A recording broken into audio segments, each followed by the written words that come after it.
everybody, so today's vlog entry is observations and rants, and my disclaimer, because I always have one, is that these are just my observations and my rants, and so therefore please do not take it personally. Okay, so the first thing on my list is people who are in relationships, and I love people who are in relationships. I love relationships. I love love. I think that it's the most beautiful thing in the world, and I just think that, I don't know, being booed up is special. However, people who are in relationships, please know this. Please stop giving single people a whole bunch of unsolicited advice. Please stop telling us how to get a man, how to get a boo, how to get a woman. That's how y'all got y'all boo, y'all man, y'all woman. And everything that works for you may not work for us. And quite frankly, I'm not interested in attending a seminar every time I'm in your company about how to get a man. It's annoying. And God, I hope I was not one of those annoying people, although I probably was. I'm sorry. Anyway, I probably was one of those annoying people, but sincerely, unsolicited advice about people's single status is just, yeah, we don't, stop, just stop that. Don't do that. Just stop it. Just, you know, let us be. And if we have questions, we know how to ask, we know how to come to you. We know y'all booed up, we know y'all coupled up, we know that y'all happy, or for the most part y'all happy. We know how to ask those questions if we really want to, so please, just stop with that. And then this meme or this picture that's going around Facebook is getting on my last nerve. That Boaz one, you know, where Ruth waited for her Boaz, and, you know, you don't want to be fooled or be bothered with sleepy ass, broke ass, tired ass, or whatever that thing is. That's the dumbest thing ever. Like, seriously, like, have you read the book of Ruth? Do you really know how that happened? I mean, you know, he was her relative, and he pretty much was obligated to take care of her, and, you know, then her mother-in-law had to put her up on game to get him to actually get a can and act right and marry her. But that's beyond the point. The point is that that's not helpful. That's not edifying. That don't give us encouragement, because guess what? If Boaz never shows up, because we ain't got no relatives that come take care of us like that, but if he never shows up, then, you know, you just need to be perfectly content with being by yourself. And I'm all for being content in your singlehood, but honestly, that Boaz thing just drives me crazy. Like, just stop that. Just stop it. It's not encouraging. And those of you all who find it encouraging, good for you. Okay, so beyond that, people who are in relationships, please stop telling us that we don't want to be in a relationship. Please stop telling us to enjoy our singlehood. And you know what? On that point, I will agree. I think that people who are single while you're waiting for a relationship, or while you are in between relationships, or whatever, or, you know, you haven't found your perfect mate, you should invest in yourself. You should find some hobbies. You should do some things that bring you pleasure, bring you joy, be with your friends, live a full, enriched life. I completely agree with that. But sincerely, those of y'all who are in a relationship, who keep telling us that we don't want to be married and we don't want to be in a relationship and we just need to enjoy being single, first of all, stop peeking over here into our yard, into our grass, and thinking that everything is green over here. Second of all, your behind is miserable. Your behind can't stand to be in a marriage. That's why you won't go home and you stay at our house drinking up all our liquor and eating up all our food, because you can't stand to go home and be with your man. Ain't nobody tell you to marry that fool. Ain't nobody tell you to stay in that relationship for as long as you have. So sincerely, please stop looking over here and telling us that our singlehood is all gravy, when you technically got a pair of thighs that you cuddle up to each and every night, and you got somebody that's going half on the bills in a perfect world. Anyway, moving on.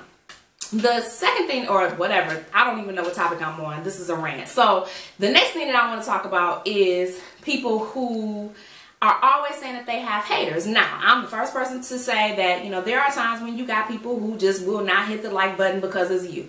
And they won't unfollow you because they're so curious to see what you're doing. Now, I personally think that that's a psychological condition, because I don't know that you need to be really on social media following somebody or friends with somebody that you can't stand and you can't support. Like, I don't know what that is. And maybe in my spare time when I ain't got nothing to do, like I'm not busy breathing or, you know, I don't know, existing, I might decide that I'm going to look up what the DSM has about that. But beyond that, I don't know what to say about that. But everybody is not hating on you, boo. If you got one friend and a million haters, like, what you do? Like, I want to know what you did. Like what you do? I don't even understand what you did to get to that level of hatiness, or that level of I can't stand this. Everybody that disagrees with you is not hating on you. Sometimes people have a difference of opinion, and that should be okay. We have a world of differences. People need to be respectful when they disagree with you, of course, and they should not be going on and on ad infinitum on your wall or your page or wherever it is that you're posting, or even when you're talking to them. And they should be respectful. But sincerely, everybody that says no to your yes is not because they hate it. It's because they see the world differently than you do. I don't get that. Yeah, you need to learn the difference between a hater and somebody who disagrees with you, because it's not the same. It's really not the same. And if you got that many haters hating on you all the time, you can't do nothing without somebody hating on you or preventing you from excelling. Yeah, that don't sound right. That you really need to see how your life is structured, because you got some bad shit going on. And if I was you, I'd you know, get rid of that, because that don't even sound reasonable. All right, so moving on from that. Internet bullies. The only thing I'm going to say about that is that people get real brave, and I don't know who gave out Wheaties and they decided they want to take some shots and throw some shades. I've seen some very disrespectful things on social media. Some things have been directed at children, and I think that that's completely out of order. Think about what it is you're saying. While I am all in support of your First Amendment rights, you are free to express yourself any way that you see fit. What you're not free from is consequences. And please know that there are consequences associated with saying certain things to certain people at certain times. That's all I'm going to say about that. Next thing is, okay, so, you know, public restrooms are already disgusting and gross. Y'all that go in there and use the bathroom, just wipe the seat. Get a seat a little once over. Just, you know, just a little bit, especially ladies, because that's nasty. That's so unladylike and just disgusting. You just go in the bathroom, and do you look behind you when you get up off the toilet? I mean, do you make sure that everything is neat and tidy? I'm scared, because I don't know what your house must look like. And I already hate going into the public restroom and you open up the stall and it's just disgust everywhere. I'm trying to keep it clean, but it's just disgust everywhere, and I saw you come out of there. That's nasty. And then you went past the sink. What is that? That's disgusting. I can't even, no, don't touch me, don't high five me, don't even be in my vicinity. And you know, yeah, y'all know who you are. That's nasty. That is nasty. You need to put some water on those hands, and you need to take some tissue and wipe that toilet, because nobody wants to go in there and clean that. And it's not fair to the poor housekeeping staff that have to come in there and clean up behind you because you don't know how to pee straight. That's nasty. All right, so moving on from that. So, you know, y'all already know how I feel about cheaters and liars, so I'm just going to sit this right here. What y'all doing? What y'all doing in 2015 that y'all still got to lie and try and get some booty? What is that about? Like, seriously, can we just not be honest? Can we just not come out and say, you know, this and this is what it is? Give somebody some options. Like, that's just, y'all taking away options because that's what y'all want. And liars lie for one fundamental reason: to avoid consequences. That's what y'all lying for, to avoid consequences. And then the secondary thing is for some kind of gain. You either get some financial gain, some sexual gain, some advantage over somebody because you lied.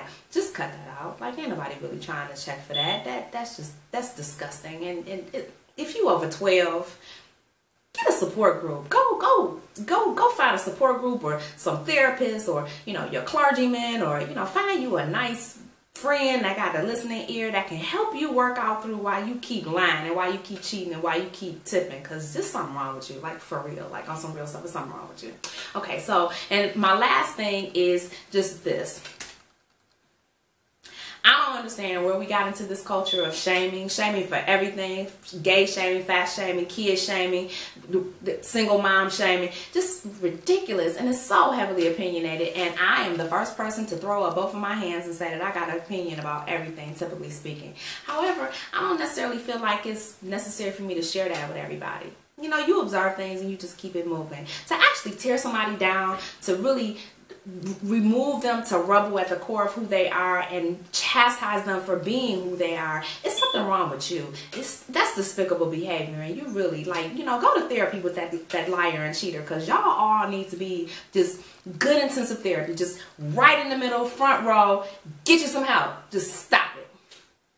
I think that's it. And I don't know if I'll do another. Yeah, I'll do another one, because I'm always seeing something and like just irritate my soul. So I will do another rant video. I don't know when, you know, whenever the mood hits me. But if you enjoyed this video, please leave a comment below. If you didn't enjoy the video and you want to leave a comment, just make sure that it's respectable.